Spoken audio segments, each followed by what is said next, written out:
నమస్తే వీధిని స్వాగతం లక్ష్యం సమాజ హితం. రాష్ట్రంలో మరి సర్పంచులందరూ కూడా 2.5 సంవత్సరాలు పూర్తి చేసుకొని ముందుకెళ్తున్న సందర్భంలో వాళ్ళకి మరి ప్రజాప్రతినిధులు అందరూ కూడా డెవలప్మెంట్ కోసం ఎన్నో కలలు కంటారు. కానీ కరోనా వచ్చి 1.5 లేదా 15 నెలల వరకు కూడా వాళ్ళని ప్రజలకు కాదు అభివృద్ధి కూడా కొద్దిగా దూరం పెట్టినట్టు అనుకోవచ్చు. మరి ఇలాంటి క్లిష్ట పరిస్థితుల్లో వారు ఎలాంటి సహాయ సహకారాలు అందించారు? మళ్ళీ చూసినట్టయితే కేసీఆర్ గారు మన 3వ విడత 4వ విడత పట్టణ ప్రగతి పల్లె ప్రగతి కార్యక్రమం నిర్వహించారు. మరి చాలా చోట్ల కూడా డెవలప్మెంట్ ఎలా ఉంది? మరి నిన్న కుకునూరుపల్లి కొండపాక మండలంలో ఉన్నటువంటి మరి ఈ యొక్క గ్రామానికి మంత్రి హరీష్ గారు వచ్చి మరి ఇక్కడ పల్లె ప్రగతి కూడా నిర్వహించారు. మరి ప్రజల్లో ఎలా ముందుకెళ్తున్నారో వారి మాటలు తెలుసుకుందాం. నమస్తే మేడం. నమస్తే అండి నరేంద్ర గారు. సో మేడం చెప్పండి, 2.5 సంవత్సరాలు అవుతుంది. సో ఫస్ట్ కరోనా గురించి స్టార్ట్ చేసి డెవలప్మెంట్కి వెళ్దాం. మొదటిసారి కరోనా వచ్చినప్పుడు ఒక్క కేసు నమోదు అయిందంటే ఆ చుట్టుపక్కల ప్రాంతం మొత్తం కూడా భయపడి హైఫ్లోక్లోరిడ్ ద్రావణం కానీ వాళ్ళ దగ్గరికి వెళ్ళాలంటే కానీ చుట్టాలు రాకపోవడం, పలకరియకపోవడం, వాళ్ళతో మాట్లాడుతూ వస్తాను భయం. సో మీ దగ్గర అలాంటి కేసులు నమోదు అయితే వాళ్ళని ఎలాగ మీరు అవేర్నెస్ చేశారు? కెమెరా ఫస్ట్లో కరోనా వచ్చినప్పుడు ఊర్లో అందరూ కూడా చాలా భయపడ్డారు. అయితే మేము అది అవేర్నెస్ తీసుకొని మేము కూడా, ఎందుకంటే కరోనా అంటే ఫస్ట్లో అందరూ చాలా భయపడాల్సిందే, అప్పుడు అందరూ భయపడ్డారు. అయితే మేము ఏంటంటే గ్రామ సర్పంచ్గా మాకంటూ ఒక బాధ్యత ఉంది కాబట్టి వాళ్ళకి భయపడకుండా మేమే వాళ్ళ దగ్గరికి వెళ్ళి దూరం ఉండి కొంచెం వాళ్ళకు అవేర్నెస్ ఇచ్చుకుంటూ వాళ్ళ దగ్గరికి వెళ్ళేసి మెడిసిన్ ఇచ్చి ఎవరిని కలవకుండా ఉండి వాళ్ళ ఇంట్లోనే హోమ్ క్వారంటైన్లా ఉంచి వాళ్ళకి మెడిసిన్ ఇప్పించి వాళ్ళకి ధైర్యం చెప్పి 15 days హోమ్ క్వారంటైన్లో ఉండమని చెప్పామండి. ప్రతి ఒక్కరికి కూడా మేము అదే విధంగా చెప్పుకుంటూ వచ్చాము. ఏమైనా సీరియస్గా ఉన్న వాళ్ళు ఇంతవరకు మా ఊర్లో ఆ పరిస్థితి రాలేదు, సీరియస్ అన్న పరిస్థితి రాలేదు. అందరూ హోమ్ క్వారంటైన్లో ఉండి బాగుపడిన వాళ్ళే ఉన్నారు కాబట్టి మాకు అదొక ప్లస్ పాయింట్ అండి. ఎందుకంటే మా ఊర్లో మా కుకునూరుపల్లి అన్నది ఏంటంటే చాలామంది ప్రజలలో ఏంటంటే చాలామందికి అవేర్నెస్ వచ్చింది. ముందట్లాగా లేరు. చాలా జనరేషన్కి, చాలా ముందున్న జనరేషన్కి ఇప్పుడున్న జనరేషన్కి చాలా డెవలప్మెంట్ వచ్చింది. ఎందుకంటే ఫోన్ల ద్వారా కావచ్చు, లేకపోతే సాంకేతిక పరిజ్ఞానం కావచ్చు, ఏదైనా కావచ్చు, ముందున్నట్టు లేరు. కాబట్టి ఇప్పుడు ప్రజలలో చాలా మార్పు వచ్చింది కాబట్టి చాలా ఫాస్ట్ అయిపోయారు అందరూ. మనం చెప్పంగానే తెలుసుకోగలుగుతున్నారు, అర్థం చేసుకుంటున్నారు. ప్లస్ వాళ్ళు తొందరగా ధైర్యం చెప్పి వాళ్ళకొక బాగుపడాల ఆలోచన కూడా వాళ్ళకు కూడా వస్తుంది. ముందు చెప్పంగానే అయ్యో అలానా ఇలానా ఆలోచించేది లేదు. ఇప్పుడు అర్థం చేసుకుని తొందరగా బాగుపడే ఆలోచన ఉంది వాళ్ళకు కూడా. చెప్పండి నరేంద్ర గారు, ఫస్ట్ సార్ కరోనా వచ్చినప్పుడు మరి చాలా మంది కూడా ఇక్కడ కుకునూరుపల్లి అంటే కూడా ఒక చుట్టుపక్కల అన్ని ఊర్లకు అయితే కానీ సెంటర్లో ఉండటం వల్ల కూలీలు కానీ వాళ్ళు ఎక్కువ ఉన్నటువంటి పరిస్థితి ఇక్కడ. సో అలాంటి వాళ్ళకి మీరు సహకారాలు అందించారా? అవును సార్, మేము ఇక్కడ అంటే ఫస్ట్ వేవ్లో కూడా ఇక్కడ ఒక బ్రహ్మాండమైన అంటే చాలా అంటే అవేర్నెస్ ఇక్కడ మెయిన్ రోడ్లో ఉండడం వల్ల చుట్టుముట్టున్న 20 గ్రామాలు ఇక్కడికి పోతూ ఉంటాయి. మంచి బిజినెస్ సెంటర్ ఇది. దానికి ఫస్ట్ కరోనా వచ్చినప్పుడు భయభ్రాంతులకు కూడా జనాలు కూడా ఒకరికి వస్తే అసలు వాళ్ళ ఇంటి దరిదాపులో కూడా పోలేని పరిస్థితి ఉండే. ఇక్కడ చాలా ఇబ్బందికర పరిస్థితిలో ఉండే. అప్పుడు మాకు ఒక స్పెషల్ పోలీస్ ఆఫీసర్ వచ్చాడండి, ట్రైనీ ఎస్పీ గారు ఇక్కడ పనిచేయడం జరిగింది. అయితే ఐపీఎస్ ఐపీఎస్ ఇక్కడ పనిచేయడం జరిగింది. ఆయన నిజంగా బ్రహ్మాండంగా పనిచేశాడు. అంటే ఇట్లాంటి గుమిగూడకుండా, ఎవరు కలిసి ఉండకుండా, వాళ్ళకంటే మాస్కులు పెట్టుకొని వాళ్ళకి రాయడం అంటే ఒక మంచి 4 months 3 to 4 months అయితే బ్రహ్మాండంగా జరిగింది ఇక్కడ. అప్పుడు మేము చేసిన అవేర్నెస్ అంటే ఇది అవేర్నెస్ రావడం కోసం ఒక నెల రోజులు ఒక డీజే ప్రోగ్రామ్ అంటే ఒక వెహికల్ అరేంజ్ చేసి ఊరుకు సార్ ఒక్కొక్క గల్లీకి 10 times ఎవ్రీడే తిరగడం జరిగింది. 2 vehicles అరేంజ్ చేసుకుని కూడా. సరే ఎవరు విమర్శించినా అది ఎందుకంటే ఇది అవేర్నెస్ రావాలి జనాల్లోకి. అంటే ఈ కరోనా ఏ రకంగా వస్తుంది, కరోనా కట్టడికి తీసుకోవాల్సిన జాగ్రత్తలు ఎట్లా ఉండాలి, కరోనా వస్తే ఏ రకమైనటువంటి జాగ్రత్త పడాలనేటువంటి సందర్భం ఊరంతా తెలిసింది. అదొక మంచి పేరు వచ్చింది మాకు. అసలు మండలంలో మేమే మొదలుపెట్టాం. ఆయన అందరూ సర్పంచ్ని పిలిపించేసి సేమ్ కుకునూరుపల్లి చేయండి అని చెప్పాడు అక్కడ. అదొక మాకు అడ్వాంటేజ్ లాగా అయింది. మేము కూడా వచ్చిన వాళ్ళకు కూడా వాళ్ళకి కూరగాయలు ఇవ్వడం, దాదాపు మీరు ఆ టైంలో ఒక 72 క్వింటాల బియ్యం మేము జమ చేయడం జరిగింది. సర్పంచ్ గారు కొంచెంమంది డోనర్స్తోని దాదాపుగా 40,000 కిలోల కూరగాయలు కూడా పంచడం జరిగింది. ఇక్కడ ఇంచుమించుగా 1300 ఇళ్ళకి ఎవ్రీ ఇంటికి ఒక 10 నుంచి 12 కిలోల కూరగాయలు పంచడం జరిగింది. అంటే అది ఒక మంచి ప్రోగ్రామ్ లాగా జరిగింది. అది అందరూ సహకరించారు. మా అదృష్టం ఏంటంటే ఇక్కడికి మేము కూడా హైదరాబాద్లో సెటిల్ అయినా ఉండి ఒకసారి ఒక సర్పంచ్గా చేయాలన్న కోరిక మమ్మల్ని ఇంత దూరం తీసుకొచ్చింది. ఒకటే ఒక రోజు మాకు మార్క్స్ అంటే నేను ఇక్కడనే చదువుకున్నా, ఇదే స్కూల్లో చదువుకున్నా, ఈ ఊళ్ళోనే చదువుకున్నా, ఒక 20 సంవత్సరాల నుంచి అక్కడ సెట్ అయినా. ఒకసారి కుకునూరుపల్లికి అంటే మా ఫాదర్ కూడా ఫౌండర్, ఇక్కడ టీఆర్ఎస్ ఫౌండర్ మెంబర్ కూడా ఈ మండలంలో, ప్లస్ మా మదర్ కూడా లాస్ట్ టైం ఎంపీటీసీగా పనిచేశారు. చేసిన తర్వాత మాకు వచ్చే జనాలు ఇచ్చారు, అంటే జనాలు ఎప్పుడు మిమ్మల్ని మోసం చేయలేదు. బట్ వాళ్ళు ఇచ్చినటువంటి ఆశీర్వాదంతో ఒక మంచి చేయాలనేటువంటి పొద్దున్న లేస్తే కూడా మా ఫ్యామిలీ కంటే ఎక్కువ కూడా జనరల్గా మేము ఊరు గురించి ఆలోచించేటువంటి తత్వం అన్నట్టు. అంటే ఏదైనా చెయ్యాలి, ఏదైనా ప్రజలకు వాళ్ళు ఇచ్చిన అవకాశాన్ని 1/3 మెజార్టీ. అసలు నేను ఇక్కడికి వచ్చినప్పుడు ఊరికే రాడు, సిటీకి పోవాల్సి వస్తున్నటువంటి విమర్శను ఈయనైతేనే చేయగలడు అనేటువంటి సందర్భం తీసుకొచ్చామన్నట్టు అక్కడ. అది ఒక మంచి, మా ఊరు కూడా చాలా మంచిది, ఊరు ప్రజలు కూడా చాలా ఆలోచన, అంటే ఒక విజ్ఞత గల మనసులు ఉండడం, విజ్ఞానం ఉండడం ఒక మాకు అదృష్టంగా భావిస్తున్నాం సార్. బట్ అదే అవేర్నెస్ కూడా తీసుకొని ఇక్కడ హోమ్ క్వారంటైన్ అంటే అసలు ఈ జిల్లాలో కూడా ఎక్కడ కూడా ఈ వలసకు వాళ్ళకి అప్పుడు లేబర్కు బియ్యం లేకుంటే కూడా ఒక లారీ వలస 70 మందికి స్కూల్లో మేము మెయింటైన్ చేసి 70 మందికి భోజనాలు ఏర్పాటు చేస్తాం ఎవ్రీడే. టిఫిన్, మధ్యాహ్నం లంచ్, ఈవినింగ్ లంచ్, మరొకరు సపోర్ట్ వల్ల అది బ్రహ్మాండంగా జరిగింది. అది అంటే సరే మేము డబ్బుల కోసం ఆలోచించలేదు, సరే అసలు బతుకుతే చాలనుకునేటువంటి పరిస్థితి ఉండే కరోనా వచ్చినప్పుడు. అసలు ఎప్పుడు ఏం జరుగుతుందో కూడా ఎవరికి, బట్ అది ఒక మంచి మాకు పేరు వచ్చింది సార్. రికవరీ రేట్ ఎలా ఉంది కరోనా వచ్చిన వాళ్ళు ఫస్ట్ సారి? రికవరీ అంటే అసలు భయం ఎక్కువ ఉండే సార్. ఒక గల్లీకి వస్తే ఆ గల్లీకి టోటల్గా అందరూ బంద్ చేయాలి. మాకు దాదాపు ఒక 60 నుంచి 70 కేసులు వచ్చాయి టోటల్గా. First wave, second wave. First wave అంటే ఒక 20-25 కేసెస్ వచ్చాయి, అందరు రికవర్ అయ్యారు, ఏం ప్రాబ్లం. సెకండ్ వేవ్ కొంచెం ఇబ్బంది పెట్టి. సో అప్పుడు మరి హైపోక్లోరైడ్ ద్రావణం కానీ, వాళ్ళకి మాస్కులు పంచడం కానీ, శానిటైజ్ చేయడం కానీ విషయంలో ఎలా జాగ్రత్తలు తీసుకున్నారు? నేను చెప్తాను. అయితే ప్రాబ్లం ఏంటంటే సార్, ఇక్కడ శానిటైజరు హైదరాబాద్ మున్సిపల్ వాళ్ళు ఏదైతే పిచికారీ చేస్తున్నారో నాకున్న పరిచయాల వల్ల అక్కడున్న డి సాయంతో ఇక్కడికి అన్ని మెటీరియల్ తీసుకొచ్చి పర్సనల్గా మేమే వీధి తిరుగుకుంటూ కూడా ఇప్పటివరకు ఒక 10 times మేము కూడా పిచికారీ చేయడం జరిగింది. 10 times. ఓకే. అంటే పిచికారీ అంటే ఊరు తక్కువలేదు సార్, 3 kilometer డిస్టెన్స్ ఉంది, చాలా పెద్దగా ఉంది. మా ఫండ్స్ అని ఆలోచించకుండా అది బ్రహ్మాండంగా మేము చేయడం జరిగింది. ఒక 10,000 మాస్కులు పంచాం. ఒక ఇక్కడ మా మహిళా గ్రూప్స్ ఉన్నాయి, మేమే క్లాత్ తీసుకొచ్చేసి మేమే ఎలాస్టిక్ పిలిపించేసి వాళ్ళకి సరే ఏదో నార్మల్గా అమౌంట్ ఇచ్చేస్తే వాళ్ళు కూడా సపోర్ట్ చేస్తే ఒక 10,000 మాస్కులు మేము ప్రైవేట్గా తీసుకొచ్చాము, ఇక్కడ కూడా కుట్టించేసి మనమే ఒక ఆదర్శంగా ఉన్నాం. ఫస్ట్ మాస్క్ తయారైంది కుకునూరుపల్లిలోనే, క్లాత్తో చేసింది. వాళ్ళకి అవకాశం ఇచ్చేస్తే వాళ్ళు కూడా సాటిస్ఫై అయ్యారు. అక్కడ ఏపీఎం శ్రీనివాస్ గారి ఆధ్వర్యంలో బ్రహ్మాండంగా జరిగింది సార్. సో వర్షాల ప్రభావం కూడా ఉంది కదా, ఎంత మేరకు చూపింది మీ యొక్క గ్రామ పంచాయతీలో? ఏ వర్షాలు దేనికోసం?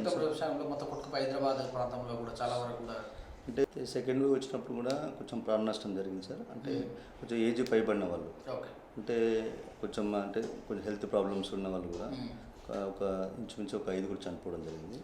బాధాకరమైన విషయం. అసలు కరోనా లేని కుకునూరుపల్లి చేయాలని మా సంకల్పం కొంచెం అది ఇబ్బంది పెట్టింది అది. కాబట్టి కొంచెం బాధాకర విషయం. అంటే ఏజ్ 50 పైబడిన వాళ్ళు మాత్రమే చనిపోవడం జరిగింది. సో ఇక్కడ కేసులు నమోదైతే మీరు ఎక్కడ రిఫర్ చేసేవాళ్ళు? హాస్పిటల్స్ అంటే ఎక్కువ గవర్నమెంట్ మాకు ఆర్వీఎం కానీ సిద్దిపేట గవర్నమెంట్ హాస్పిటల్ కానీ మేము పంపించేవాళ్ళం. బాగానే కవర్ అయింది మొత్తం. కొంచెం డబ్బులు ఉన్న వాళ్ళేమో హాస్పిటల్కి వెళ్ళడం జరిగింది, లేని వాళ్ళకి మాత్రం ఇది. ఫీవర్ సర్వే చేశారు కదా కేసీఆర్ గారు, ఖచ్చితంగా ఇంటింటికి వెళ్ళి ఫీవర్ సర్వే చేసి ఎలా ఉందని కిట్లు ఇచ్చారు కదా. సో అది ఎలా ఉంది మీ? అది మంచి ప్రభుత్వం. నిజంగా చెప్పాలంటే అది వాళ్ళకి ఆలోచనకు హెడ్సప్ చెప్పాలి సార్. ఎందుకంటే ప్రతి ఇంటికి జ్వరం రాగానే ముందే మనం మెడిసిన్స్ ఇవ్వడం అనేది, అది ఆ కేసులు లేకుండా, అంటే ఇప్పుడు టెస్ట్లు 10 మందికి చేస్తే 2-3 వచ్చే పరిస్థితి ఉండే సార్. మన ఆ సెకండ్ వేవ్లో చాలా ఇబ్బంది పెట్టింది. అంటే రోజు 60-70 కేసులు చేస్తే కూడా ఒక 5-6 చుట్టుముట్టున్న విలేజెస్, అంటే ఒక కూడల్లాగా ఉంది కాబట్టి వచ్చిపోతుండే సార్.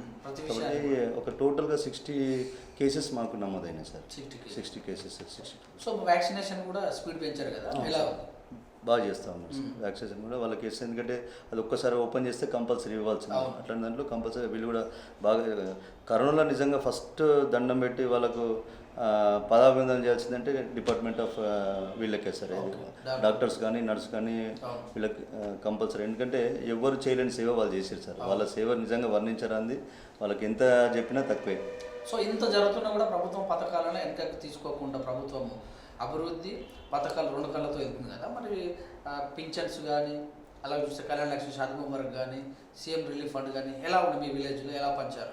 100% ఇంచుమించుగా 3 కోట్ల రూపాయలు పింఛన్ రూపంగానే మాకు ఉన్నపిల్లకి వస్తున్నాయి సార్ ఇవి. Okay okay. అంటే మా అదృష్టం ఏంటంటే కేసీఆర్ గారు రావడం. అయితే మాకు వచ్చే ఫండ్స్ 3,70,000 ప్రతి నెలకు మాకు వస్తూ ఉంటాయి సార్. ఓకే నెల. అయితే వస్తూ ఉంటే మేము వాస్తవం చెప్పాలంటే ప్రభుత్వం ఇస్తుందనో కాదు, ప్రజల యొక్క అవసరాన్ని బట్టి చేతిలో నుంచి పెట్టాలా, గవర్నమెంట్ నుంచి పెట్టాలా, జీపీ నుంచి పెట్టాలా ఆలోచనతోనే ఎక్కడ సమస్య వస్తే అది ఇమీడియట్గా రియాక్ట్ అయ్యి అది క్లియర్ చేసే పరిస్థితి మేము పెట్టుకున్నాం, ఏదని కూడా వెనుకపోకుండా సార్. Okay okay. సో మొత్తం మీద చూస్తే పథకాలు CM relief funds, CM relief fund కూడా చెప్పగానే అందరికీ వస్తున్నాయి సార్, ఎవరికి కూడా అది లేదు. బట్ ఒక అడ్వాంటేజ్ సీఎం కేసీఆర్ దగ్గర పనిచేయడం నిజంగా మా అదృష్టంగా భావిస్తున్నాం. ఏదైనా సో ఇదంతా ఉన్నప్పటికీ కూడా డెవలప్మెంట్ మాత్రం కంపల్సరీ కావాలి. ప్రజలు మనకు ఎన్నుకున్నదే ఇదే ఒక పాండమిక్ సీజన్ అనుకోకుండా వచ్చింది. వారిని కాపాడుతూనే మౌలిక సదుపాయాలు అంటే ఫస్ట్ మంచినీరు సార్, తర్వాత మురుగునీరు వెళ్ళిపోయేటట్టు సార్, తర్వాత శుచి శుభ్రత, పారిశుభ్రత, సార్, తర్వాత చెట్ల నాటకం చాలా ఇంపార్టెంట్గా తీసుకున్నటువంటి ప్రభుత్వం. దీని మీద ఎలా ఉంది విలేజ్? అంటే ఇంచుమించుగా మేము ఒక 5,000 చెట్లు నాటడం జరిగింది సార్. మేము రాజీవ్దారిలో మీరు చూసుంటారు, రాజీవ్దారిలో మిడిల్లో ఫస్ట్ చెట్లు మేమే పెట్టాము. Okay okay. ఒక ఛాలెంజ్గా తీసుకున్నాము. హరీష్ రావు గారు కుకునూర్పల్లికి రావాలంటే చెట్లు పెట్టాలని నాకు ఛాలెంజ్ చేశారు. ఛాలెంజ్ చేస్తే చేయగలుగుతావు అని అడిగారు నన్ను కూడా. ప్రతాప్ రెడ్డి గారు, చిట్టి దేవేంద్ర గారు వచ్చి నరేంద్ర నువ్వు చెట్లు పెట్టగలుగుతావు అంటే నేను పెడతా అన్న ఛాలెంజ్ చేస్తాను చెప్పి ఒక 7 నుంచి 8 లక్షలతో 840 చెట్లు నాటించడం జరిగింది. ఓన్లీ మిడిల్లో డివైడర్ పైన మేమే చెట్లు కొనేసి మేమే ఆ రోడ్డు బ్లాస్ట్ చేసి రోల్ చేసి 840 చెట్లు పెట్టడం జరిగింది. అదొక మంచి పేరు వచ్చింది మాకు. వచ్చినాక 2 సైడ్ చెట్లు మాకు Muddapur road, Babbaipalli road, Ramachandrapur road, Tipparam road, ఈ మంగోల్ రోడ్డు ఉండడం వల్ల ఆ 20 రోడ్డు ఇంచుమించుగా 4,000 చెట్ల వరకు నాటడం జరిగింది. చాలా స్పీడ్గా ఉన్నాం మేము. మాకు డిఎల్పిఓ గారు కానీ, ఎంపీడీఓ గారు కానీ, మండలం ఒక్కొక్క ఒక ప్రత్యేకమైన అభిమానం సంపాదించుకున్నాం. వీళ్ళు ఏదైనా చేయగలుగుతారు అనేటువంటి వాళ్ళు కూడా మా మీద కొంచెం ఎక్కువ డిపెండ్ అయ్యేవారు. మీరు చేస్తారు, మీరు చేయండి అని చెప్పేసి. నర్సరీలో కూడా మేము ఒక 2,000 చెట్లు నాటడం జరిగింది. అంటే జనాలకు ఇవ్వడం కూడా, అంటే వీళ్ళు చేయగలుగుతారు, మాకు ఎక్కువ బాధ్యత ఇచ్చేవారు. దాన్ని మేము సక్రమంగా నిర్వహిస్తూ కూడా వాళ్ళతో మాకు మంచి పేరు వచ్చింది. ఇక్కడ చెట్లు కూడా బ్రహ్మాండంగా ఉన్నాయి సార్. దాన్ని డ్రైనేజీలే మెయిన్ ప్రాబ్లం సార్ మా దగ్గర. ఎందుకంటే అప్పుడు తెలుగుదేశం గవర్నమెంట్లో అంటే ఒక 9 ఇంచులు కట్టారు ఒక సర్పంచ్, ఇంకో సర్పంచ్ 12 ఇంచులు కట్టాడు, ఒక సర్పంచ్ 15 ఇంచులు కట్టాడు. అది మాకు ఊరుకు ఉన్నట్టు మా ఊరు కొంచెం లేవల్గా ఉంటుంది సార్, డౌన్ లేదు. అదొక దాంతో ప్రాబ్లం ఏంటంటే ఈ మోరీలు అనేవన్నీ ఉండడంతో కొంచెం ఆ ప్రాబ్లం ఉంది సార్. నిన్న జరిగినటువంటి మాకు వచ్చిన మినిస్టర్ దృష్టికి తీసుకెళ్ళిందంటే డెవలప్మెంట్ ఏమి ఇచ్చినా ఫస్ట్ మోరీలు క్లియర్ చేసుకోవాలి. ప్రాబ్లం ఏంటంటే రోడ్ హైట్గా ఉండడం వల్ల, మోరీలు డౌన్లో ఉండడం వల్ల మేము ఎంత క్లీన్ చేసినా, మేము ఎంత జనాలను పెట్టి ఎంత చేసినా అదొక మాకు ప్రాబ్లంగా ఏర్పడేది. వాళ్ళు ఇచ్చిన ఫండ్తో ఈసారి ఖచ్చితంగా ఎక్కడ ఆగకుండా మేము అది కంప్లీట్ చేస్తాం సార్. అది ఒక మంచి నిన్న రాసింది కూడా లెటర్ కూడా సార్, ఈ పల్లె ప్రగతి సక్సెస్ కావాలి కుకునూర్పల్లి అంటే నాకు మోరీలో ఇవ్వండి అని ఫస్ట్ నేను ప్రియారిటీ ఇవ్వడం కూడా జరిగింది. అయితే మరి మంచినీటి వ్యవస్థ బ్రహ్మాండంగా వస్తుంది సార్. మాకు 5 ట్యాంకులు ఉన్నాయి సార్. అది కూడా రీసెంట్లీ కూడా మేము వచ్చిన తర్వాత కూడా ఒకటి ముద్దాపూర్ రోడ్కి ఒక ట్యాంక్ ఇవ్వడం జరిగింది. స్వచ్ఛ సర్వేక్షణ అంటే చెత్త చెదారం అది బ్రహ్మాండం. మాకు డంపింగ్ షెడ్ మొన్న ఇచ్చిన దాంట్లో కూడా మేము ఒక మోడల్ డంపింగ్ షెడ్ కూడా తీసుకున్నాం సార్. 10 lakhs శాంక్షన్ కూడా చేశారు. అది కూడా అసలు కొండపాక మండలంలో ఒక ఆదర్శంగా తీర్చిదిద్దడానికి మేము మా ప్రయత్నం మొదలుపెట్టాం. తర్వాత బ్రహ్మాండంగా ప్రతి ఒక్కరికి ఉపయోగపడేది అంతిమ యాత్ర చాలా చక్కగా ఉండాలని, గౌరవప్రదంగా చేయాలని వైకుంఠధామాలు నిర్వహించారు కదా సార్. ఎట్లా ఉంది? అంటే మా వైకుంఠధామంలో ఫస్ట్ అంటే టీఆర్ఎస్ గవర్నమెంట్ ఓపెన్ తర్వాత ఒక 6 years బ్యాక్ ఫస్ట్ మా దగ్గరనే ఇచ్చారు సార్. ఈజీఎస్లో ఇచ్చారు. అప్పుడు సమ్ 10 lakhs 12 lakhs ఇస్తే ఓన్లీ షెడ్ వేస్తారు కానీ మాకు కాంపౌండ్ వాళ్ళు వేస్తారు. మేము వచ్చిన తర్వాత దాన్ని ఒక ఏది మన పెన్షన్ వేసేసి ఒక గేట్ కూడా ప్రొవైడ్ చేయడం, దాంట్లో విగ్రహం కూడా పెట్టేసి 3 బజార్లకు గద్దించదండి. అది కూడా డెవలప్మెంట్ మేము స్టార్ట్ చేస్తాం. రైతు వేదికలు కూడా నిర్వహించారు. అవును సార్. సో ఎలా ఉంది అంటే ఫస్ట్ అంటే వాడకంలోకి వచ్చిందా? వచ్చింది సార్. అంటే నిన్నే మన సార్ చేత ఇనాగ్రేషన్ కూడా జరిగింది సార్. పల్లె వనం కూడా, రైతు వేదిక కూడా.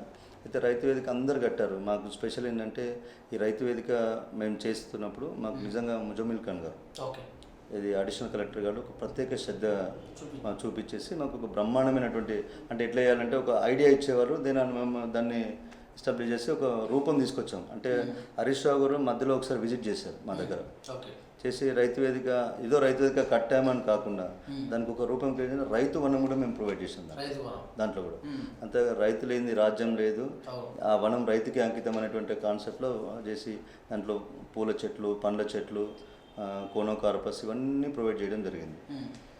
ఆ రైతు వేదిక ఇవ్వడానికి ఎంఆర్ఓ గారు బాగా సపోర్ట్ చేశారు, విఆర్ఓ గారు, ఎంఆర్ఓ గారు. అది ఎక్కడో అన్యాక్రాంతమైన ల్యాండ్ మాకు ఇచ్చేసి ఈరోజు ఒక 2-3 కోట్ల ఆస్తి మేము గ్రామ పంచాయతీకి ఇచ్చినట్టుగా అయింది సార్. సో ఎక్కువగా వెనుకబడిన అంటే ఎస్సీ ఎస్టీలు నిలబడిన ప్లేస్లో సీసీ రోడ్లు కూడా వేయాలన్నట్టు కూడా ప్రభుత్వం చాలా చర్యలు అంటే మాకున్న మేము కూడా ఎందుకంటే లాస్ట్ ఇయర్కి డెవలప్మెంట్ చేసుకుంటే ఈ డెవలప్మెంట్కి కొంచెం ఫండ్స్ తక్కువనే ఉన్నాయి సార్. ఎందుకు అంటే ఆ ప్రాబ్లం ఎందుకు వచ్చిందంటే అప్పుడు ఈ 16-17 months ఈ కరోనానే మనకు ప్రాబ్లం ఉంది. మేము గెలిచిన తర్వాత ఒక 7 months మాకు చెక్ పవర్ లేదు సార్. చెక్ పవర్ అయిన తర్వాత ఒక 2-3-4 monthsలోనే కరోనా స్టార్ట్ అయింది. అంటే మాకున్న అడ్వాంటేజ్ ఏంటంటే మా సీఎం ఉన్నాడు, ఏది అడిగినా ఇస్తాడు అనేటువంటి సందర్భంలో ఎక్కడ సీసీ రోడ్లు మేము వేయలేదు సార్. కాబట్టి అది కొంచెం మాకు మైనసే. అభివృద్ధిలో రోడ్లు, మోరీలు అనేటువంటి ఇప్పుడు డెవలప్మెంట్ మాకు కాకుండా కూడా ఇంచుమించుగా మా జీపీ ఫండ్ నుంచి ఒక 10 లక్షల మోరీలు వేయడం జరిగింది సార్. ఓకే. 10 లక్షల వరకు మేము ఇన్వెస్ట్ పెట్టాం, ఒక 5 లక్షల రోడ్డు కూడా వేసాం. అది కాకుండా ఈజీఎస్లో వచ్చిన 20 లక్షల రోడ్లు కూడా మేము చేసాం. ఒక 40 lakhs పిఆర్లో మిగిలిన అమౌంట్తో కూడా ఒక బ్రహ్మాండమైన రోడ్ వేయడం కూడా జరిగింది సార్. అది సో మొత్తం మీద చూస్తే కేంద్ర ప్రభుత్వం ఎక్కువ ఇస్తున్నది, రాష్ట్ర ప్రభుత్వం వేయట్లేదు అని కూడా ప్రతిపక్షాలు ఆరోపిస్తున్నాయి. సో ఇప్పుడు ప్రతిపక్షాల ఆలోచన ఏంటంటే ఇప్పుడు యాంటీగా, అంటే అది ఒక తెలంగాణకు సంబంధించింది కాదు సార్. అన్నిటికీ వాళ్ళు ఇచ్చే ఫండ్ కానీ అది ఎవరికి ఇస్తుందో మనకు కూడా వస్తుంది. స్పెషల్గా తెలంగాణకి ఏం లేదు సార్. ఎవరైనా ఇస్తేనే ఇలా డెవలప్మెంట్ జరుగుతుంది. అది ఎవరి బాధ్యత వాళ్ళు వహించాలి కానీ ఆ సెంట్రల్, ఆ స్టేట్ అని కాదు. ఇప్పుడు అవి ఇచ్చే వాళ్ళతోనే మాకు జీతాలు ఓసారి చాలా ప్రాబ్లమ్స్ ఉండే. ఇప్పుడు పోయిన గవర్నమెంట్ చూసుకుంటే ఇంత ఫండ్ లేదు మనకి. 143 రూపాయలు ఏదైతే మనకు ఇస్తున్నారు ఏది ప్రతి మనిషికి, అదొక డెవలప్మెంట్కి అది మనకు ఈ సాలరీస్ కానీ ఇవన్నీ కూడా బ్రహ్మాండంగా ఇవ్వడం జరుగుతుంది. ఒక రూపురేఖలు మార్చే నిజంగా ప్రభుత్వం అది సెంట్రల్ ఇస్తుందా, సెంట్రల్ 50% ఇవ్వచ్చు, స్టేట్ 50% ఇవ్వచ్చు సార్. బట్ అది ప్రజలకు ఉపయోగపడాల్సిందే. ఎవరిచ్చినా ప్రజలకు ఇవ్వాల్సిందే, సెంట్రల్ అయినా స్టేట్ అయినా. కొన్ని పనులు చేసిన రైతు వేదిక కానీ ఏదైతే భగీరథ పనులు చేసిన వాళ్ళకు రాష్ట్ర ప్రభుత్వం ఇంకా ఇవ్వలేదు, చేసినటువంటి బిల్స్ చేయట్లేదు, ఆత్మహత్యలు చేసుకుంటారు సర్పంచ్ అని కూడా చెప్తున్నారు కదా. వాస్తవమే. ఏమవుతుందంటే సార్, కొంతమంది ఆర్థికంగా అంటే కొన్ని ఎయిమ్స్ ఉంటాయి, అంటే ఒక సర్పంచ్ కావాలని ఏదో ప్రజలకు చేయాలని, బట్ వాళ్ళకి ఇన్కమ్ కూడా సోర్స్ తక్కువ ఉంది సార్. వాస్తవానికి ఏంటంటే వాళ్ళు ఇచ్చే 5,000 శాలరీస్ కానీ ఎక్కడ సరిపోదు. కాకపోతే ఏంటంటే సర్పంచ్లు ఎందుకు అని అంటే ఎవరికి స్పెషల్ ఫండ్స్ రావట్లేదు. ఓకే. ఇప్పుడు వాళ్ళకి 5,000 వాళ్ళకి టీ ఖర్చులు కూడా కావు. ఒక గ్రామ పంచాయతీకి వెళ్తే వెళ్ళలేని పరిస్థితి. ఇప్పుడు పెద్ద గ్రామం కాబట్టి నాకు ఇప్పుడు ఇది కమర్షియల్ కాబట్టి 10 lakhs అడిషనల్ మాకు ట్యాక్స్ వల్ల మాకు వస్తుంటాయి, జీపీ ఫండ్స్ వస్తుంటాయి. కానీ కొన్ని చిన్న గ్రామాలు ఉన్నాయి. ఆ చిన్న గ్రామంలో వాడు సర్పంచ్ 5-10 లక్షలు ఖర్చు పెట్టుకొని సర్పంచ్ అయ్యి అసలు ఏమీ లేని పరిస్థితిలో ఉంటే జనాల నుంచి కూడా ప్రతికూల పరిస్థితులు రావడంతో అది కొంచెం ఇబ్బందికరమైన పరిస్థితి అవుతుంది. ఎందుకంటే మేము కూడా ఒక రంగారెడ్డి జిల్లాలో ఒక ముస్లిం అతను చనిపోయాడు. మేము అడిగిపోతే ఏంటంటే అసలు ఆయనకు ప్రాబ్లమ్స్ ఏంటంటే ఆయనకి ఏం చేయలేకపోతున్నాడు. అయితే ఏముందంటే కొంతమంది సర్పంచ్లు ఏమో ఈజీగా తీసుకుంటారు, కొంతమంది ఒక ఉన్నటువంటి సర్పంచ్లు ఏంటంటే ఏదో చేయాలని వచ్చే వాళ్ళకి మాత్రం ప్రజలకు వచ్చి ఫస్టే చెప్తాను, నేను వస్తా చేస్తా హామీలు ఇస్తారు కనుక అది కొంచెం ఇబ్బందికరమైన పరిస్థితి. ప్రభుత్వం కూడా ఆలోచిస్తుంది సార్ దానికోసం. అది కొద్ది మంచి రోజులు ఈ 2-3 సంవత్సరాలు సర్పంచ్లకు మంచి రోజులు వస్తాయి. ప్రజలకు ఏదైతే మనం చేయాలనుకున్నామో ఈ ప్రభుత్వం ఇస్తే సార్. ఈ మెయిన్ ప్రాబ్లం కరోనాలో ఎక్కడంటే డెవలప్మెంట్ అక్కడ ఆగిపోయింది సార్. అది ఒక 16 నెలల నుంచి బతికితే చాలనే ఉండే పరిస్థితిలో కొంచెం. సో ఉప సర్పంచ్లు చెక్ పవర్ ఇవ్వడం పైన చాలా వరకు కూడా అంటే చెక్ పెడుతున్నారు, పని చేయాలంటే ప్రతి విషయంలో కూడా ఇబ్బంది జరుగుతుంది అని అంటారు కదా. ఉప సర్పంచ్కి చెక్ పవర్ ఇవ్వడం అనేది కొంచెం ప్రభుత్వం వెనక్కి తీసుకోవాల్సిన పరిస్థితి అన్న. ఎందుకంటే ప్రాబ్లం ఏంటంటే ఉప సర్పంచ్గా నేను ఒకరు వస్తారు, ఒక నలుగురు ఒక కాల నుంచి నాకు మోరీ లేదు అని చెప్పేసి సరే నేను ప్రపోజల్ పెడతా. వాళ్ళకున్న పరిస్థితులు ఏంటంటే వాళ్ళ ఉద్దేశం అంటే నేను సర్పంచ్కి ఏం తక్కువ అనేటువంటి పరిస్థితి వాళ్ళు వచ్చింది. అయితే ఉన్నటువంటి పరిస్థితుల్లో సర్పంచ్కి ఉప సర్పంచ్ మధ్యలో ఏంటంటే నేను సగం సర్పంచ్ అనే ఫీలింగ్లో వాళ్ళు ఉన్నారు. కానీ అభివృద్ధి కూడా కొంచెం ఆటంకం అవుతుంది సార్ మాకు. వాళ్ళకి చెక్ పవర్ ఇవ్వడం వల్ల అది ప్రభుత్వం ఏ ఉద్దేశంగా ఆలోచించింది, లేకపోతే లాస్ట్ టైం సెక్రటరీకి ఇవ్వడం వల్ల కొన్ని మిస్యూజ్ అవుతున్నాయి ఫండ్స్ అనేటువంటి సందర్భంలో. కాకపోతే తెలంగాణలో వ్యాప్తంగా ఒక యంగ్ డైనమిక్ సర్పంచ్లో చాలామంది వచ్చారు సార్. 70% యంగ్. ఒక పోటీతత్వం పెరిగింది డెవలప్లో కానీ ఏది కానీ. ఒక పోటీ నేను చేస్తే నువ్వు చేయాలి, నేను మా మండలో చూస్తా కదా, నేను చేస్తే నెక్స్ట్ డే అక్కడ చేయడము, అంటే ఒక పోటీతత్వం పెరిగింది. వాళ్ళు చేస్తే చూసి నేను చేయడం అనేది పెరిగింది పోటీతత్వం. అదొక అడ్వాంటేజే. కానీ ఈ చెక్ పవర్ వల్ల నాకు ఒక ఆశను, అది నేను నాకు మోర్ వేయాలనుకున్నాను, వాళ్ళు సహకరించకపోతే చేయలేకపోతాను, అయినాక బిల్డ్ అయిపోతుంది. అట్లా కొంచెం విలేజ్లో కూడా ఒక వైషమ్యాలు, ఒక ఆపోజిట్ను సొంతంగా తయారు చేసుకున్నటువంటి పరిస్థితి. మనం గెలిపిస్తేనే సరే ఉప సర్పంచ్ ఉంటే బాగుంటుంది అనేటువంటి సందర్భము అది మాకే రివర్స్ అయ్యే పరిస్థితి వచ్చింది సార్. సో వార్డ్ మెంబర్ కూడా కొంతమంది మాకు కూడా ఫండ్స్ చేయాలి, సీసీ రోడ్లు వేయాలని కూడా ఎక్కువ కౌన్సిల్ అంటే మీరు పెట్టినట్టు మీటింగ్లో అడుగుతుంటారు. మేము ఖచ్చితంగా వార్డు మెంబర్కే అవకాశం ఇస్తున్నాం సార్. మీ వార్డులో ఏం కావాలి, మీ వార్డులో ఏం చేసుకుంటారు మీరే నిర్ణయించుకోండి. ఆ ఫండ్స్ ఏం కావాలో ఇవ్వడానికి మేము ఉన్నాం. ఏమవుతుందంటే ఈ రెండు రకాలు, ఎక్కువ కష్టపడితే సర్పంచ్ మీద నూకేస్తారు. మా వార్డు మెంబర్లు ఏమనుకుంటారంటే అన్ని వాళ్ళే చేస్తున్నారు అనేటువంటి ఒక అపోహ ఉంది. మా కింద ఒక వార్డు, ఇప్పుడు ఈ రాజకీయం శాశ్వతం కాదు. ఈరోజు నేను ఉంటా, వేరే వాళ్ళు ఉంటారు. కాకపోతే ఎప్పుడైతే అవకాశం వచ్చిందో సద్వినియోగం చేసుకోవాలి. వార్డు మెంబర్లు కూడా రేపు సర్పంచ్లు అవుతారు, ఎంపీటీసీలు అవుతారు, చేసే పని దాన్ని బట్టి సార్. అది కొంచెం వాళ్ళకి ఇబ్బంది. అంటే కొంతమంది మనం ఎక్కువ పని చేస్తే కూడా వాళ్ళు రాని పరిస్థితి ఉంటుంది. కాకపోతే ఖచ్చితంగా ఒక విలేజ్ డెవలప్ అంటే ప్రతి ఒక్క సహాయ సహకారాలు ఉండాలి. ప్రతి ఒక్క వార్డు మెంబర్ కష్టపడాలి. వార్డుల కోసం కొట్టుకొని నాకు ఇది కావాలని వాళ్ళకి మనసులో వచ్చినప్పుడే ఆ విలేజ్ కూడా డెవలప్ అవుతుంది సార్. సో కోఆప్షన్స్ మెంబర్స్ కూడా కొత్తగా వచ్చారు. అవును సార్. వాళ్ళ సలహాలు ఎలా ఉన్నాయి మీకు? అభివృద్ధిలో ఎలాంటి నిర్ణయాలు చెప్తున్నారు వాళ్ళు కూడా? అంటే ఎవరు కూడా అంటే రాజకీయంలోకి వచ్చినాక చెడు కొంతమంది ఏదో మా మనసులో పెట్టుకొని మాట్లాడినప్ప డెవలప్మెంట్లో మాకు అట్లాంటి ఇబ్బంది లేదు సార్. కోఆప్షన్స్ కూడా బ్రహ్మాండంగా పనిచేస్తున్నారు. వాళ్ళకు మాట్లాడే ఒక సలహాలు, ఇప్పుడు ఇంత పెద్ద విలేజ్ కంటే బాగుంటుంది అనేటువంటి సందర్భం మనం రిసీవ్ చేసుకుంటాం. మనం ఎవరికి వచ్చినా సమస్య అందరి దగ్గరకు వస్తాయి కాబట్టి ఖచ్చితంగా దానికి అభివృద్ధికి దోహదపడుతుంది సార్. ఇంత చేస్తున్న కూడా అధికారుల కోఆపరేషన్ కూడా చాలా ఇంపార్టెంట్. ఎంపీ చేయడంలో కానీ సార్, సో వచ్చినటువంటి అన్ని కూడా చెక్కులు రిలీజ్ చేయడంలో కానీ, వచ్చినటువంటి త్వరగా రిలీజ్ చేయడం అంటే ఎక్కడో ఒక చోట ఖచ్చితంగా కూడా కొంతమంది అధికారులు పర్సంటేజ్ కూడా అడుగుతున్న సందర్భంలో మీ పరిస్థితి ఎలా ఉంది? అంటే వాస్తవానికి ఆ అవకాశం ఇప్పటివరకు ఎవరికి రాలేదు సార్. ఈ 2.5 సంవత్సరాల్లో ఏదో ఫండ్ వచ్చి 2 కోట్ల ఫండ్ వచ్చింది, దానికి కాంట్రాక్టర్ సర్పంచ్కి ఇవ్వాలి, సర్పంచ్ అధికారులకు ఇవ్వాలి, సర్పంచ్లకు అనేటువంటి పరిస్థితి ఇంకా ఆసన్నం కాలేదు సార్. అదొక అపోహ. ఇక కొంతమంది ఆశిస్తుంటారు, కొంతమంది ఏమో పని చేస్తుంటారు. అంటే ఎవరు చెప్పడానికి కాదు సార్, అది ఇప్పటివరకు రాలే ఇంకా. అంటే స్పెషల్ ఫండ్స్ వర్క్స్ ఎక్కువ ఉన్నప్పుడు అట్లాంటివి ఉంటాయి సార్. అట్లాంటివి మేము వచ్చినాక అయితే మాకు ఇప్పుడు మొన్ననే 1 కోటి రూపాయలు శాంక్షన్ చేశారు. ఇంతకుముందు 1 కోటి రూపాయలు తెచ్చాను. ఇక్కడ ఒక మహిళా బిల్డింగ్ తీసుకురావడం 15 లక్షలు, షాపింగ్ కాంప్లెక్స్ 20 లక్షలు తీసుకురావడం జరిగింది. ఒక డంపింగ్ షెడ్కి ఒక 10 లక్షలు తీసుకురావడం, 2 అంగన్వాడీకి 24 లక్షలు తీసుకురావడం, ఒక నాయ బ్రాహ్మణ సంఘంకి ఒక 5 లక్షలు తీసుకురావడం జరిగింది. ఒక ఫంక్షన్ ఉంది ఇక్కడ, కొన్ని పెండింగ్ వర్క్స్ ఒక 20 లక్షలు కూడా తీసుకురావడం, 1,21,00,000 కూనపల్లికి లాస్ట్ టైం తీసుకురావడం జరిగింది సార్. ఇక్కడ ఒక బ్యాంక్ తీసుకొచ్చాం. డీసీ ఆల్రెడీ మాకు ఏబీజీ ఉంది. డీసీసీ చైర్మన్ గారు మా కొండపాకు ఉండడం వల్ల అన్న మాకు బ్యాంక్ కావాలంటే చేద్దాం. నేను కూడా ఒక ఇంటీరియర్ కాంట్రాక్టర్ని, నా చేతిలో తీసుకుని ఒక సుందరమైనటువంటి బ్యాంకుని ఇక్కడ తీసుకురావడం జరిగింది. అదొక 15 కోట్లతో బ్రహ్మాండంగా నడుస్తుంది. ఒక 5,000 అకౌంట్లు, ఎవ్రీడే ఏటీఎంస్ కూడా 5 లక్షల ట్రాన్సాక్షన్స్ కూడా జరుగుతుంది. అది మంచి. సో మొత్తమే చూస్తే మీ యొక్క విలేజ్ పైన మీ ఫోకస్ ఏంది అసలు? ఇంకా 2.5 సంవత్సరాలు మీరు ఏం చేద్దాం చెప్తారు ప్రజలకు? ఖచ్చితంగా సార్. ఎందుకంటే మేము వచ్చిన తర్వాత ఫస్ట్ మేము ఎడ్యుకేషన్ మీద దృష్టి పెట్టాం. ఎడ్యుకేషన్ తీసుకుని నేను చదువుకున్న స్కూల్ ఇక్కడనే 10th వరకు కాబట్టి ప్రైమరీ స్కూల్ని, హై స్కూల్ని దత్తత తీసుకుని ఒక మా ఫండ్స్ అంటే మా సొంత ఫండ్సే ఒక 20 లక్షలకు పెట్టి దానికి ఒక టోటల్ పెయింటింగ్ చేంజ్ చేసి, మంచి సీసీ కెమెరాస్, ఫర్నిచరు అంటే రిక్వైర్మెంట్ ఫర్నిచర్ ఒక 15 సిస్టమ్స్ హై స్కూల్కి, డయాస్ ఒక 40x30 డయాస్, అంటే పబ్లిక్ ఒక టాయిలెట్స్ ఒకటి పెండింగ్ ఉన్నాయి సార్. ఇంచుమించుగా అన్ని ఫెసిలిటీస్ ఇచ్చాం. దాంతో కూడా మాకు చాలా మంచి పేరు వచ్చింది. అంటే ఒక సర్పంచ్ అంత ఇన్వాల్వ్మెంట్ చేయడం కానీ, నన్ను హరీష్ రావు గారు మెచ్చుకోవడము, డిఈ గారు అది మనకి ఇక్కడ హైదరాబాద్ నుంచి వాళ్ళ ఎడ్యుకేషన్ డిపార్ట్మెంట్స్ వచ్చి కూడా చూసి వెళ్ళారు. అదొక అడ్వాంటేజ్. ఫస్ట్ ఎడ్యుకేషన్, ఎందుకంటే ఇక్కడ ఒక పెద్ద గ్రామం సార్. అంటే కమర్షియల్గా డెవలప్ అవ్వడం వల్ల ఎక్కువ ముందుకు పోతలేరు. మా దగ్గర డాక్టర్లు చెప్పుకోలేనటువంటి పరిస్థితి లేదంటే ఒక పోలీస్ ఆఫీసర్లు ఒక ఎడ్యుకేషన్లో డెవలప్ అయింది కావట్లేదు. అంటే ఫస్ట్ బేస్ సరిగా ఉండాలనే సందర్భంలో మేము అది తీసుకోవడం జరిగింది. సో ఎంపీటీసీలు కూడా మాకు ఫండ్స్ కావాలంటున్నారు కదా. అవును సార్. సో వాళ్ళు మరి మీకు పోటీ వచ్చే అవకాశం ఏదైనా పని చేస్తే కూడా కొన్ని చోట్ల ప్రతిపక్షంగా పాత్ర వాళ్ళే ఎక్కువ వాయిస్తారని తెలుస్తుంది. అది ఎందుకు అంటే సార్, ఇప్పుడు సర్పంచ్కి ఇంత ఫండ్స్ వచ్చి పనిచేస్తున్నాడు. ఒక ఉత్సవ విగ్రహంలో వాళ్ళని ట్రీట్ చేస్తుంది. వాస్తవంగా ప్రభుత్వం కూడా వాళ్ళకి ఇవ్వాలి. ఇప్పుడు ఇంచుమించుగా ఖర్చు పెట్టి గెలిచినటువంటి పరిస్థితి ఎంపీటీసీలకు. నేను గెలిచిన తర్వాత ఏదో 2 పనులు చేస్తే నాకు పేరు ఉంటుంది అనేటువంటి సందర్భం వాళ్ళకు కూడా ఉంటుంది సార్. అది కంపల్సరీ ప్రభుత్వం ఆలోచించాలి, వాళ్ళకు కూడా ఫండ్ ఇవ్వాలి. ఎవరికి ఇచ్చినా డైరెక్ట్ ఇండైరెక్ట్గా మళ్ళీ గ్రామానికే వస్తుంది కాబట్టి వాళ్ళకు కూడా ఫండ్ ఇవ్వాల్సిందే సార్. సో చివరిగా మీ minister TRS party, MP TRS party, ఎంపీపీలు, ఎమ్మెల్యేలు, ఎమ్మెల్సీలు కదా. సో వీళ్ళ నుంచి ఫండ్స్ తీసుకొస్తాను మీరు ఎలా కృషి చేస్తారు?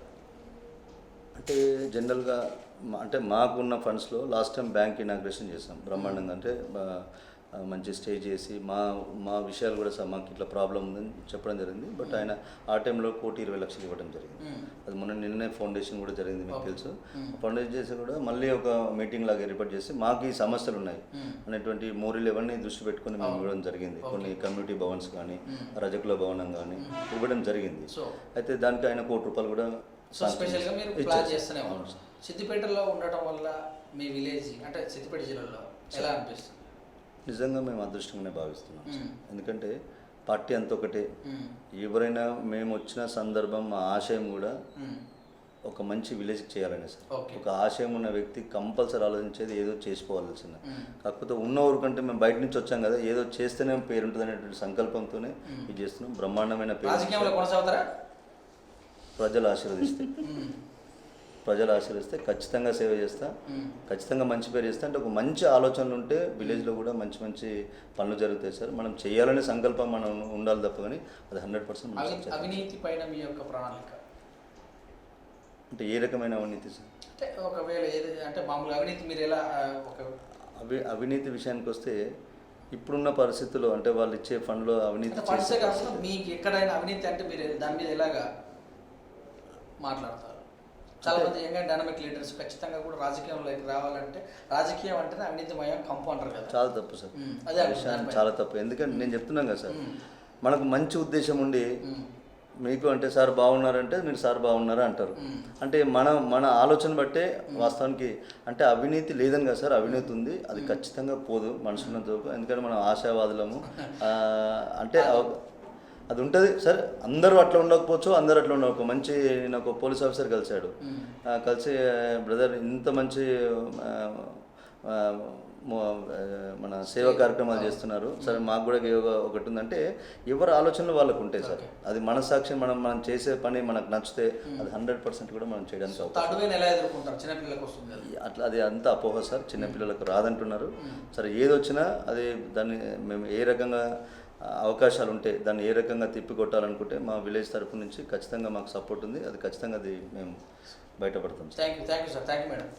సో ఇదని మరి ఇప్పటివరకు కూడా మనం చూసాం కుకునూరుపల్లి కొండపాక మండలం ఉన్నటువంటి ఒక గ్రామంలో మరి సర్పంచ్గా అంటే నేను సిటీలో సెటిల్ అయినా కూడా మరి మా డాడీ ఇక్కడ టీఆర్ఎస్ ఫౌండర్గా ఉండడంలో గతంలో కూడా రాజకీయంగా ఉండడం, మా మదర్ ఎంపీటీసీగా ఉండడం వల్ల ప్రజలు అంటే ఇక్కడ చేసినటువంటి సేవా కార్యక్రమాలకు పార్టీ గుర్తించి అంటే పార్టీ అనుబంధంగా మమ్మల్ని గెలిపించుకోవడం జరిగింది అత్యధిక మెజారిటీ తోటి. మరి మేము కరోనా వచ్చినప్పటికీ కూడా అన్ని విషయాలలో డెవలప్మెంట్ విషయంలో ప్రభుత్వం పెట్టిన పథకాలలో ముఖ్యంగా చూసినట్టయితే మొక్కలు నాటేది అనేది చాలా సంతృప్తికరం. ఎందుకంటే ఇక్కడ సిద్దిపేటలో ఉన్నటువంటి మినిస్టర్ గారు హరీష్ రావు గారు ఛాలెంజ్ విషయం మరి నేను ఛాలెంజ్గా తీసుకొని ఆ మొక్కలు నాటి పచ్చదనంలో ఉన్నాను. మాకున్నటువంటి మెయిన్ సమస్య డ్రైనేజ్ వ్యవస్థ. ఇది మరి నేను ఎక్స్ప్లెనేషన్ కూడా చేశాను. దాన్ని కూడా దాదాపుగా మరి ఈ యొక్క పీరియడ్లో చేయిస్తారని సలహాలు ఇస్తూ రైతు వేదిక కానీ ఉన్నటువంటి కమ్యూనిటీ హాల్స్ విషయంలో కానీ ఉన్నటువంటి స్కూల్స్ను కూడా మరి దత్తత తీసుకొని డెవలప్మెంట్ చేస్తున్నామని తెలియజేశారు. చూసిన రీతిలో కెమెరామెన్ శ్యామ్తో మిశ్రీ కుకునూరుపల్లి కొండపాక సిద్దిపేట.